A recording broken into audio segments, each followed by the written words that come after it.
어떤 시선으로 주위 사역자들을 바라봐야 할까요? 오늘의 말씀은 고린도전서 4장 1절에서 13절입니다. 말씀 살펴보기.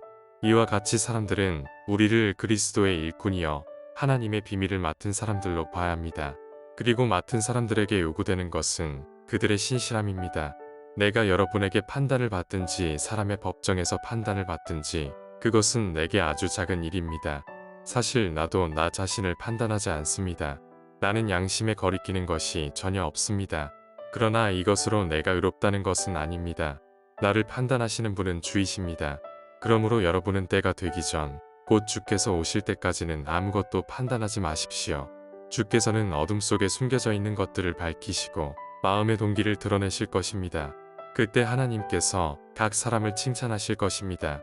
형제들이여, 나는 여러분을 위해 이것을 나 자신과 아볼로에게 적용해 설명했습니다. 이는 여러분이 우리를 통해 기록된 말씀에서 벗어나지 마라 라고 한 것을 배워 어느 한쪽을 편들고 다른 쪽을 대적하는 교만에 빠지지 않게 하려는 것입니다. 누가 당신을 구별합니까? 당신이 가진 것 가운데 받지 않은 것이 무엇입니까? 당신이 받은 것이라면 왜 그렇지 않은 것처럼 자랑합니까?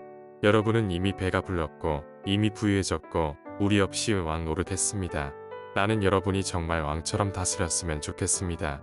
그래서 우리도 여러분과 함께 왕 노릇할 수 있었으면 좋겠습니다. 그러나 내가 생각하기로 하나님께서는 사도인 우리를 죽이기로 작정한 사람들같이 맨 끝자리에 두셨으니 우리가 세상과 천사들과 사람들에게 구경거리가 됐습니다. 우리는 그리스도로 인해 어리석지만 여러분은 그리스도 안에서 지혜롭고 우리는 약하지만 여러분은 강합니다. 여러분은 높고 귀하나 우리는 낮고 천합니다. 바로 이 시간까지도 우리는 굶주리고 목마르고 헐벗고 매맞고 정처 없이 떠돌고 수고하며 우리 손으로 일합니다. 우리는 욕을 먹으면 오히려 축복해주고 핍박을 당하면 참고 누가 우리를 비웃고 헐뜯으면 선한 말로 대답합니다. 지금까지 우리는 세상의 쓰레기처럼 만물의 찌꺼기처럼 됐습니다. 오늘의 팁 1절 2절 맡은 사람들. 헬라어 오이코노모스로 청지기 관리인 지배인 등을 뜻합니다. 이는 토주관리인이나 금전회계인, 상업지역 관리인 등 주인의 재산을 관리하는 사람에게 사용된 단어입니다. 로마서 16장 23절에서는 동일한 단어가 재무관으로 번역되었습니다. 말씀 이해하기. 오늘 본문에서 사도 바울은 자신과 같은 사역자를 그리스도의 일꾼이자 하나님의 비밀을 맡은 청지기로 소개합니다. 그리고 고린도 교회에 주님께서 다시 오실 때까지 아무것도 먼저 판단하지 말라고 명령합니다. 이는 교회 사역자의 잘잘못을 절대 판단하지 말라고 말하는 것이 아닙니다. 소피스트를 바라보는 세상의 관점으로 교회 사역자를 판단하며 자신이 추종하지 않는 다른 지도자를 대적하는 고린도 교회의 교만을 지적하는 것입니다.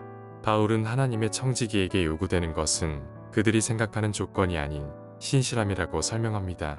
주의 재림의 때까지 신실함을 지키는 사역자는 하나님으로부터 칭찬을 받게 될 것입니다. 그러므로 교인들은 추종하는 선생에 따라 자신을 특별하게 여겨서는 안 됩니다. 모든 것은 하나님으로부터 받은 선물이기에 사람이 자랑할 것은 아무것도 없습니다. 그런데 고린도 교회는 자신의 풍성함과 부유함과 왕 노릇을 자랑하고 있습니다. 반면에 사도들은 세상의 구경거리가 되어 죽음에 직면한 고난 가운데 있습니다. 바울은 자신이 글을 쓰고 있는 그 순간에도 굶주림과 목마름과 헐벗음과 폭력 가운데 정처 없이 떠돌아다니며 세상의 선생들이 천하게 여기는 노동을 하며 지내고 있음을 알립니다. 마치 세상의 쓰레기나 만물의 찌꺼기와 같이 되었다고 말합니다. 그럼에도 불구하고 그들은 욕의 축복으로 핍박의 인내로 비웃음과 비방의 선한 말을 하며 세상과 다른 삶을 살고 있습니다. 원독자들이 세상의 기준으로 교회 지도자들을 택하여 따른다 하지만 정작 그들의 삶은 원독자들이 바라는 매력적인 삶이 아니라 오히려 세상에서 비천하게 여기는 모습인 것입니다. 그러므로 고린도 교회는 다른 모습이 아닌 세상과 반대되는 낮은 자의 모습으로 살아가는 사역자의 삶을 인정하며 본받고 따라야 합니다. 우리 그리스도인은 세상과 동일한 관점과 기준으로 다른 형제를, 특히 신앙 공동체를 위해 헌신하는 사역자들을 바라보고 판단하여 등급을 나누는 교만의 죄에 빠져서는 안 됩니다. 사역자가 갖추어야 할 조건은 뛰어난 언변이나 학력, 보기 좋은 외모나 기술이 아니라 주 앞에 신실함과 고난 가운데에서도 거룩하고 선하게 살아가는 삶입니다. 그리고 우리도 그런 모습을 따라 살아야 합니다. 말씀 따라 살아가기. 나는 어떤 시선으로 교회 사역자들을 바라보고 있습니까? 그리스도의 일꾼이자 청지기로 그들을 대하고 있으니까 말씀대로 기도하기.